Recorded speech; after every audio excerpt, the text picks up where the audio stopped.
Happy New Year's, folks. This is Matthew Browngan with Finding the Warmth of Our Sun here at Madison 365 here at YouTube, Spotify, Stitcher, and Apple Podcasts. Happy New Year indeed. It's been an interesting one, I suppose.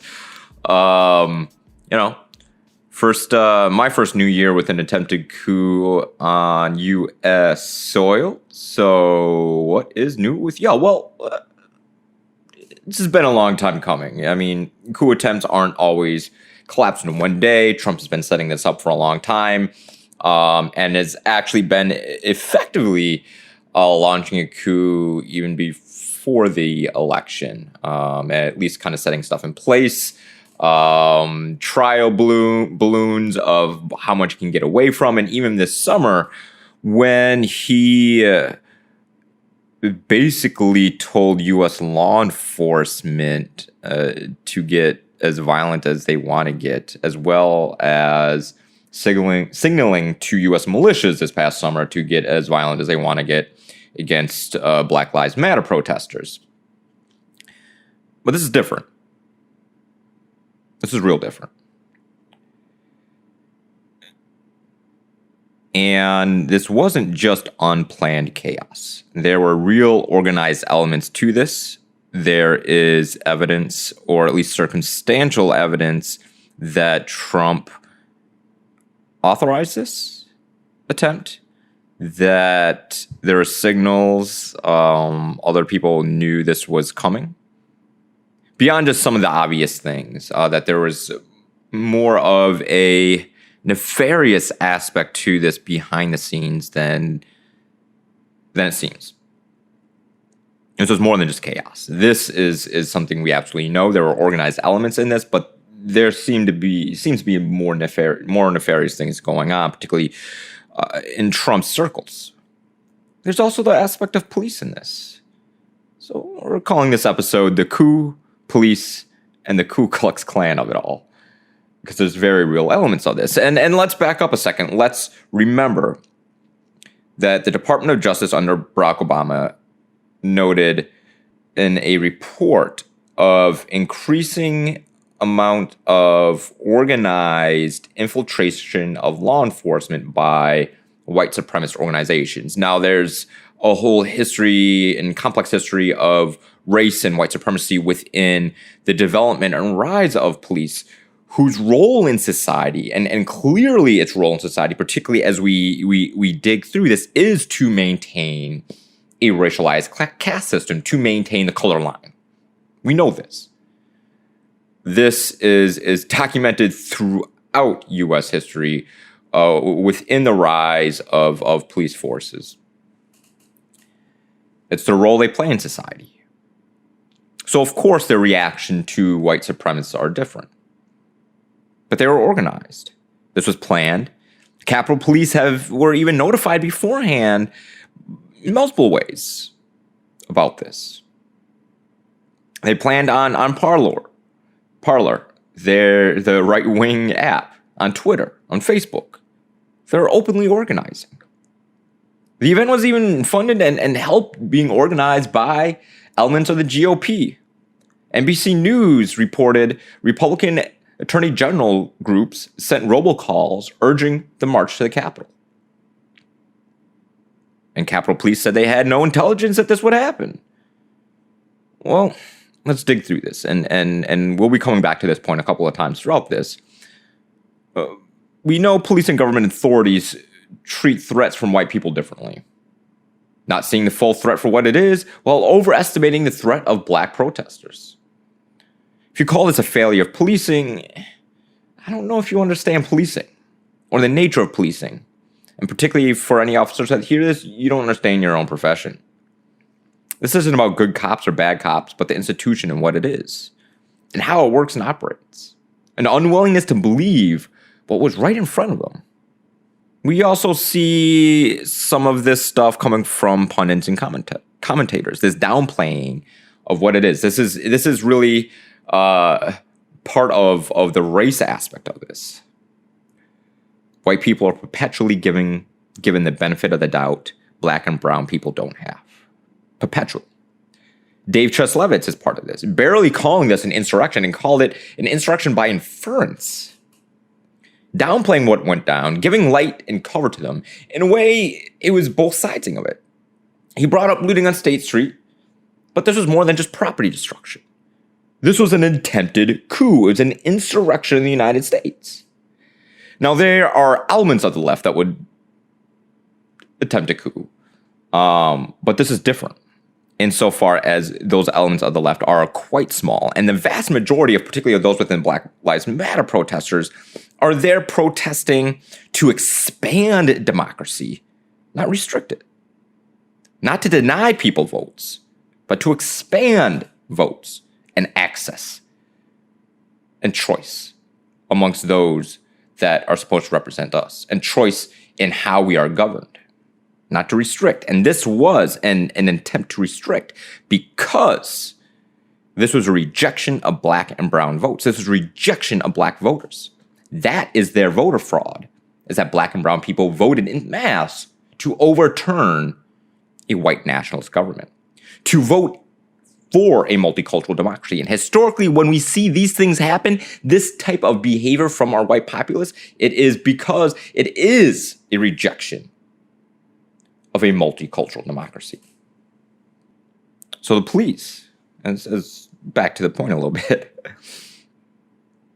we've seen, and there's a great tweet that I saw that I'm paraphrasing, and I wish I hadn't linked, was police don't need de-escalation training. They choose who to escalate on. Police don't need unconscious bias training. They're conscious of their bias. Police don't need body armor. We saw them letting white body cams or armor, white nationalists letting through the barrier. They need to be defunded. This is an aspect of, again, this is an aspect of police. They know how to behave in certain situations, and we see it. We see it in videos at different protests. They know how to behave in situations. They know how to de-escalate. They know how to handle care. They know how to handle people with mental health crises at times, but they choose not to in certain instances. And more often than not, those moments have one thing in common, and that is whiteness. And there's plenty of evidence laid out. 538, an article, the police's tepid response to the Capitol breach wasn't an aberration. In it, they cite the Armed Conflict Location and Event Data Project, the ACLED, pulled together quantitative, not qualitative, but quantitative data that police treat right-wing protesters differently than Black Lives Matter protesters. They looked at this past summer. Between May 1st and November 28th, 2020, authorities were more than twice as likely to attempt to break up and disperse a left-wing protest than a right-wing one.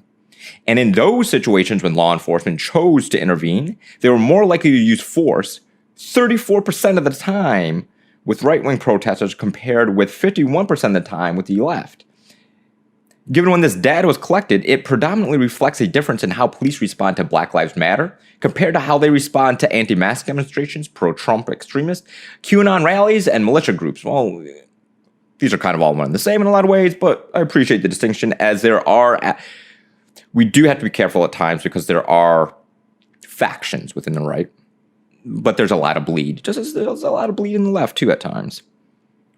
They continue, the differences in intervention weren't because Black Lives protesters were particularly violent. ACLED found that 93% of the protests associated with BLM were entirely peaceful. Even if we were to put those 7% of demonstrations aside and look purely at peaceful BLM protests, we're seeing a more heavy-handed response compared to right-wing protests. We also have evidence that Capitol Police aided and abetted this attempted coup. We have evidence of this ranging from video selfies from the insurrectionists took with police to opening gates and doors, directing them at times to Capitol Police testimony of off-duty cops from New York Magazine, what the mega mob and the Capitol had to say for itself. And the military and the crowd using their IDs to get through, to having police help get chemical irritants out of some of these rioters' eyes. And then to get walked away, guided away, when it's all said and over. They weren't even, they were guided out, weren't arrested en masse. Well, Black Lives Matter protesters, when they protested near the Capitol, were armed with military-lined police officers in full military gear and armed, not just with less than lethal weapons, but fully loaded, deadly ammunition rifles. Capitol Police told the Defense Department they didn't need the National Guard in the days leading up to the rally. Not to mention nearby states, Maryland for specific, had their National Guard on standby and asked if they could assist when things really started to go down. Over an hour went by, about 90 minutes, before they were called in. On top of that, there doesn't seem to be a large outcry by national law enforcement representation. Some support, actually. According to WEBZ, Chicago Police Union president defends those who stormed the U.S. Capitol. But what happened to Blue Lives Matter? We have 2 cops dead, many more injured, but what happened to Blue Lives Matter? What happened, huh? They scream out and react as if they were faced with violence. When we call for acts to defund, when we call for accountability, they freak out to the left. But when cops are actually killed and beaten and dragged by right-wing protesters, they were upset. These protesters, and sorry, protesters is the wrong word. This was a coup attempt. These rioters and traitors, they're like, well, we understand their anger. We understand it. Nah, we ain't having that. But where do these Blue Lives Matter flags come from? These are fascist symbols that run in fascist and Nazi circles. They flag them alongside Confederate flags and Nazi flags and other fascist flags. Blue Lives Matter flag is a fascist symbol. Now, I also know that UW-Madison Police Chief Christian Roman defended the flying of the Blue Lives Matter flag at UW headquarters, police headquarters. Maybe she shouldn't do that, because it is very much a fascist flag. And even then, it only goes so far, as many of these protesters, when they were pepper sprayed and maced and had tear gas thrown at them, particularly after the 6 p.m. curfew, said F Blue Lives Matter, or F the police, sorry, F Blue Lives. Traitors, called them traitors, said we'll come back for you too. So police, either you go full fascist, or you choose the side of democracy. That choice is yours. Because this is your profession. So if you claim you stand on the side of justice, I'm talking to you police officers, then you will fully condemn this, condemn any of the other officers that took part in this, because there were off-duty officers in there, flash their badges. So let's continue. And then particularly on that, black Capitol police officers gave their accounts, anonymous to BuzzFeed News, because they were fearful of retribution by the higher-ups, as well as probably their comrades. They said they were fighting off racist-ass terrorists. These officers said, and this is a quote from the article, these officers said they were wrong-footed, fighting off an invading force that their managers had downplayed and not prepared them for. They had all been issued gas masks, for example, but management didn't tell them to bring them in on that day. There's a heavily trained group of militia terrorists that attacked us, said the officer, who has been with the department for more than a decade. They had radios, we found them. They had two-way communicators and an earpiece. They strategically put 2 IEDs, pipe bombs in 2 different locations. These guys were military trained. A lot of them were former military, the veteran said, referring to 2 suspected pipe bombs that were found outside the national headquarters of the Democratic National Committee and the Republican National Committee. The officer even described coming face-to-face with police officers from across the country in the mob. He said some of them flashed their badges, telling him to let them through and trying to explain that this was all part of a movement that was supposed to help. I got called an N-word 15 times a day, the veteran officer shouted in the rotunda to no one in particular. Trump did this, and we got all these people in our department that voted for him. How can you support him? I cried for 15 minutes. I just let it out. And the question is, how many Madison and Dane County officers supported Trump? How many support this coup attempt? Madison and Dane County alders and supervisors and city leaders, you need to investigate these police departments and our law enforcement. Because let's think about this. We know the majority of our officers are white. We know the majority of police officers also supported Trump. We also know the majority of white people supported Trump. So the fact is, the chances of most of our white officers having supported Trump is pretty freaking high. They're all Nazis. All of them. Yes, all of them. They're all fascists. Anybody that still supports Trump is a fascist. Every single one of them. Every single one that supported this attempt is a traitor to this country and their fellow citizens. Every single one of you. All of you. You're all racist. You're all fascists. Yes, all of you. We have further evidence of vastly organized elements inside of this. Many had hand ties, police-grade hand ties, meaning they're looking to take hostages. There's evidence of executions as well.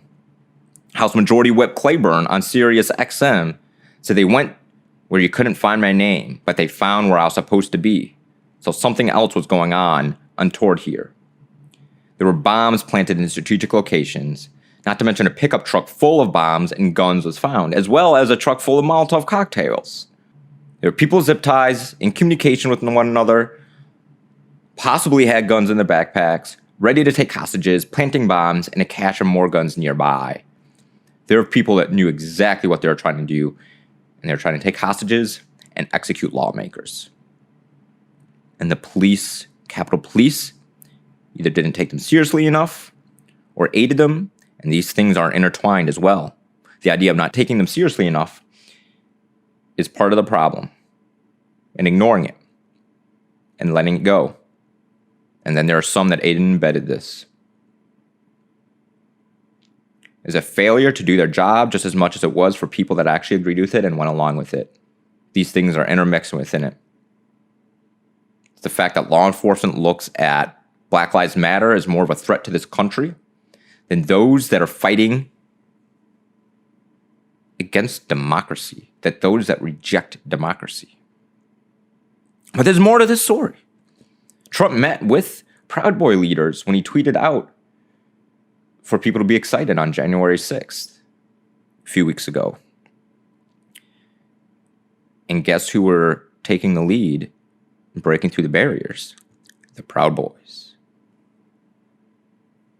Questions that we must ask. Because right around that same time, leading up to this, why did former defense secretaries write a letter telling the military to stay hands-off in this transition of power? Which effectively undercut Trump in this attempted coup, but they knew something was up. There were words going around.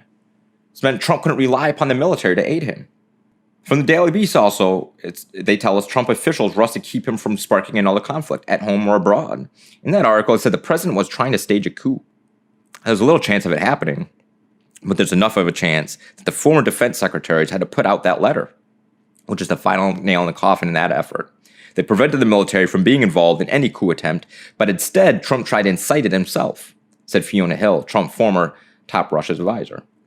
This could have turned into a full-blown coup had he had any of those key institutions following him. Just because it failed or didn't succeed doesn't mean it wasn't real.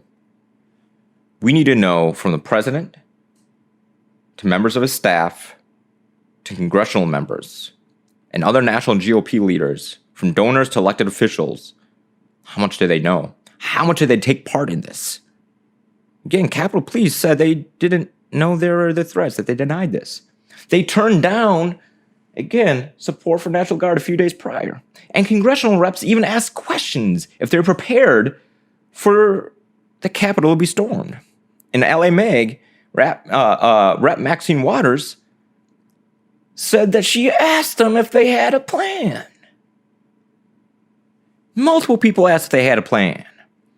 Either they didn't have a plan because they knew it was coming, or they didn't have a plan because they didn't want to see what was coming, or both. These things, again, aren't mutually exclusive. But the thing is, so this doesn't begin and end with Trump. This is a very American story. We just have to look to Reconstruction to do this. I've covered this a bit on Finding the Warmth of Our Sun. Episodes 1, 2, 8, and 12. I should put the titles in there, but sorry about that. I got a little lazy when I pulled those up as I was pulling through all this information. Episodes, again, 1, 2, 8, and 12. You can find me digging a bit deeper on the history of racial violence. But this is very real. This has happened every single time. The lead up to the Civil War, the rejection of Reconstruction, and the Civil Rights Movement. This has happened. These kinds of things, this kind of violence, this rejection of democracy, by our white population is rejection of a multicultural democracy. This has happened every time there's been a threat of this country fully realizing itself as a multicultural democracy. And guess what? Also, every time there's been no consequences for these white folks. Almost swore there. To gain insight more into this, there's some books. You can read The Wars of Reconstruction, The Brief Violent History of America's Most Progressive Era by Douglas Egerton. Splendid Failure, Post-War Reconstruction in the American South, a book by Michael W. Fitzgerald. Black Reconstruction in America by W.E.B. Du Bois. How the South Won the Civil War by Heather Cox Richardson. And The Half Has Never Been Told by Edwin Baptist. These books will absolutely give you a better idea into these things. But we're also at a dangerous time. Beyond just this, the calling it as terrorism, well, sociologically true. And by definition true, we have to be careful about that, particularly as we get in the legal and real world implications of this, as pushing this as terrorism. So if accountability is the goal, we already have these mechanisms to hold them accountable, to investigate, prosecute, and hold accountable those that conspired in this coup attempt. There already are laws on the books that we can use to prosecute them for what went down. Sedation laws. We have laws for treason. We have ways to investigate these folks through legal mechanisms. Using this, we have to see this through criminal law, not terroristic law, because the war on terror is a dangerous thing. What's at risk with these new laws, or the potential of new laws, is the expansion of our own police state. And in this expansion, it will almost certainly negatively impact black and brown people the most. These mechanisms perpetually, when developed, get trained on black and brown people, particularly those that are fighting for their freedom. Our anti-terror laws we're already using this through our anti-terror laws. So we should not be expanding this. In fact, we need, again, defund the frickin' police and let's pull back and take down this police state and these anti-terror laws. Again, we already have the laws to prosecute these folks. We don't need the expansion of this. The biggest mistake with the war on terror was actually the war on terror itself. There were and still are, again, regular, normalized, legal mechanisms to engage and hold these folks accountable. We need to look this through the lens of criminality when it comes to holding these folks accountable. Well, even en masse, yes, this was terror. Yes, this was terrorism. Yes, this was a coup. Like, we could charge them with a coup, being traitors. There's pretty big consequences for that. And also, we know we can't count on police and law enforcement to hold back a white supremacist coup and tide. We can't. And they already have bloated police budgets. We also know that they'll be back. They've called openly to come back on January 19th, openly armed. This is also a victory for them, emboldening them, which means we have to hold them accountable. This is the only path forward. And in fact, a lack of accountability on folks like this, because again, U.S. history is filled with these kinds of people, is actually precisely why we're here. The fact that no leaders of the Confederacy were tried and hanged for treason is a big problem. Some of them went back into government life. People that participated in the coup of 1968 of the North Carolina democratically elected government weren't held responsible for it. People that participated in other attempted coups of state governments and violently put people in place and kill other folks in these uprisings and acts of terror were never held accountable. The conservatives that pushed back against the civil rights movement and laws and the Supreme Court were never held legally accountable. The congressional reps and senators and state reps that openly violated these laws that were trying to be enforced during the civil rights movement were never held accountable. People that were lynching were never held accountable. And sometimes these are one and the same people. In fact, we know that there are people that committed lynchings that went on to become senators and congressmen, maybe even presidents. So let's ignore these calls for unity from these white nationalists, from these fascists, from the fascist GOP party. Because their idea of unity is white racial unity. Again, their idea of unity is white racial unity. That's what they want. And they are quite serious about secession as well. The unity we must have and must embrace is that against white nationalism, against fascism, against any anti-democratic actions and actors. The unity we must call for is the full embracing of a multicultural democracy and holding these mother effers accountable. That's what we must do. That's the unity we must have. And also the GOP, any of you fascists out there, if you're the so-called party of personal responsibility and law and order, shouldn't these folks be tried in court, law, and face accountability for the frickin' actions? Personal responsibility, my ass. My butt. I apologize for that. I have actually quite a dirty mouth if you get to know me. And also, Blue Lives Matter was always an expression of the belief, according to Adam Sewer. Blue Lives Matter is always an expression of the belief that the role of police is to defend American traditional racial order, not an actual statement about the values of human life. Blue lives don't exist. It's a profession. You can take off your uniform. Can't take off black lives. And it's our way forward. It's through accountability. And any part of the GOP that doesn't fully reject those that aided and abetted this, that push those anti-democratic lies, then embrace white nationalism, that look to escape accountability for themselves and those that took part in this coup attempt, should be tried as traitors and should embrace trying these folks as traitors and kicking them out of their spots. They broke the Constitution. Broke their oath to the Constitution. Tell you what, Black Lives Matter as a movement, again, has been about expanding democracy. And any of you, liberal or conservative, that choose to try and compare broken windows and a burnt target to invading the Capitol and looking to take congressional reps hostage and kill them, well, you're aiding white nationalists. Because if you look at Black Lives Matter, well, there's property destruction and some violence. Again, 93% were peaceful. The platform, it's not about rejecting democracy, not about rejecting votes. It's about embracing democracy, expanding the rights of people, expanding access to housing, to food, to education, to good jobs, to clean water, to voting. And you dare compare?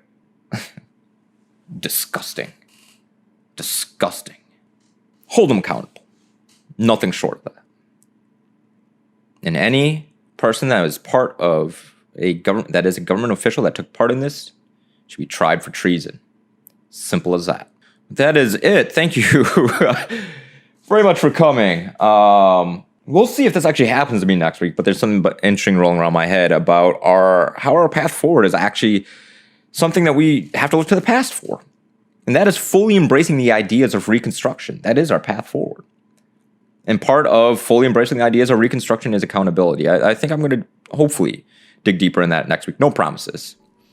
But that is it for this week. My name is Matthew Browngan here, finding the warmth of our sun at Madison 365. You can find us on Spotify, Stitcher, Apple Podcasts, and YouTube. Please hit subscribe and all that fun jazz. Share, like, and all do that stuff. And really get this out there if we really enjoy it and find good points.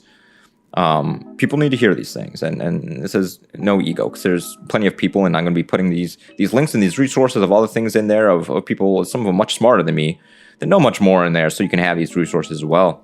So again, thank you very much for coming. Please stay safe, wear your mask, and I hope the rest of the year gets off a little bit better, but we'll see. Thanks for coming, and have yourself a good one.